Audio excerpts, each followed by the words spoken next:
అందరికీ నమస్కారాలు. నేను రాష్ట్ర అధ్యక్షురాలిని వాలంటీర్గా పనిచేసిన మమతానండి.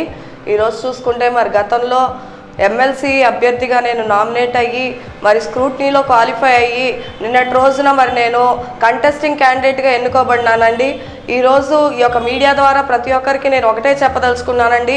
గత 8 నెలల నుంచి మేము వాలంటీర్ ఉద్యమాలు అనేక రీతిలుగా దీక్షలే కానీ నిరసనలే కానీ అనేక విధాలుగా గవర్నమెంట్కి మేము తెలియపరిచినప్పటికీ ఎటువంటి స్పందన గవర్నమెంట్ నుంచి రాలేదు.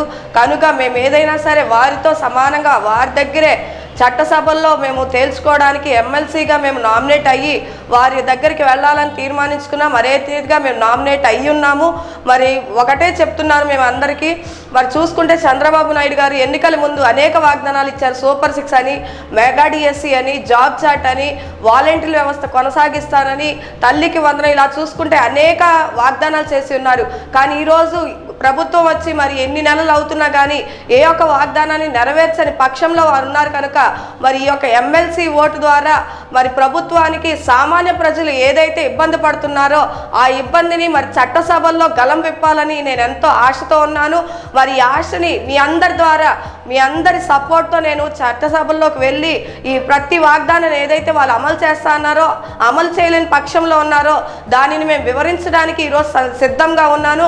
కనుక నేను అందరికీ ఒకటే చెప్తున్నానండి, ప్రతి ఎమ్మెల్సీ ఓటర్ని ఈ యొక్క వీడియో ద్వారా నేను ఒకటే విన్నవించుకుంటున్నాను. దయచేసి మీ యొక్క మమత, గంటా మమత అనే నన్ను రేపు జరగబోయే 27వ తారీఖు ఎమ్మెల్సీ ఎలక్షన్స్లో అత్యధిక మెజారిటీతో ఫస్ట్ ప్రాధాన్యత ఓటు నాకు ఇచ్చి మీరు గెలిపించాలని మీ అందరినీ కోరుకుంటున్నాను.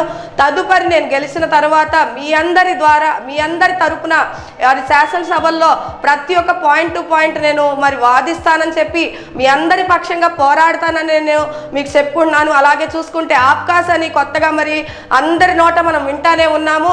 మరి ఆప్కాస్ యొక్క రూల్ కూడా కంటిన్యూ చేయాలని చెప్పి ఆ పాయింట్ మీద కూడా నేను వాదిస్తానని మీకు ప్రామిస్ చేస్తున్నాను.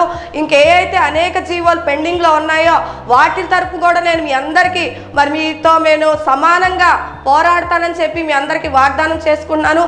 కనుక నేను ఆ సభలోకి మరి ప్రవేశించాలంటే మీ అందరి సపోర్ట్ నాకు కావాలి. కనుక మరి మీరు ప్రతి ఒక్కరూ ఫస్ట్ ఓటు, మీ యొక్క first opinion, first priority vote నాకు వేసి అత్యధిక మెజార్టీతో గెలిపించి నన్ను ఆ యొక్క ప్లేస్లోకి రీచ్ చేయాలని ప్రతి ఒక్క ఓటర్ని నేను ఈ యొక్క వీడియో ద్వారా సమీనంగా కోరుకుంటున్నాను.